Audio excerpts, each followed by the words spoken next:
கிறிஸ்துவுக்குள் பிரியமான சகோதர சகோதரிகளே, உங்கள் அனைவரையும் தினமொரு முத்துக்கள் நிகழ்ச்சியில் சந்திப்பதில் மிகுந்த மகிழ்ச்சி அடைகிறேன். ஆண்டவருக்கு நன்றி செலுத்துங்கள்.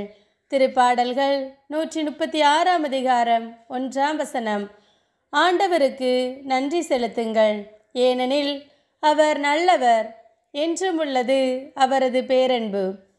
பிரியமானவர்களே, நாம் எல்லா வேளையிலும் இறைவனை துதிக்கின்றவர்களாக காணப்பட வேண்டும். நம் வாழ்வில் எப்படிப்பட்டதான பாடுகள், பிரச்சனைகள், போராட்டங்கள் வந்தாலும் அவை எல்லாவற்றின் மத்தியிலும் நாம் இறைவனை துதிக்கும் போது அவர் நமக்கு சமாதானத்தையும் சந்தோஷத்தையும் தருவார். நம் வாழ்வில் உள்ள பிரச்சனைகள் எல்லாவற்றையும் மாற்றுவார். எல்லா வேளையிலும் இறைவனுக்கு நன்றி செலுத்த வேண்டும்.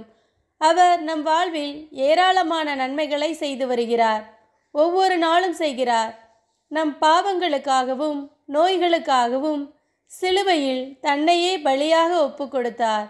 அவர்தம் காயங்களாலே நாம் குணமடைகிறோம்.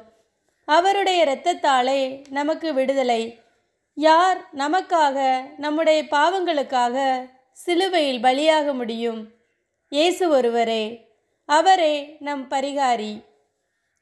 அன்பானவர்களே, இறைவன் நம் வாழ்வில் செய்து வரும் நன்மைகளுக்காக ஒவ்வொரு நாளும் அவர் சமூகத்தில் நாம் நன்றி பலிகளை ஏறெடுப்போம்.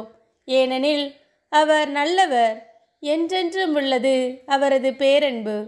அன்பு இறைவா, நீர் ஒருவரே நல்லவர், வல்லவர், நன்மைகள் செய்பவர். நீர் ஒவ்வொரு நாளும் எங்கள் வாழ்வில் செய்து வரும் நன்மைகளுக்காக நன்றி நிறைந்த இதயத்தோடு உம்மை துதிக்க கிருபை தாரும் இறைவா. ஆமேன்.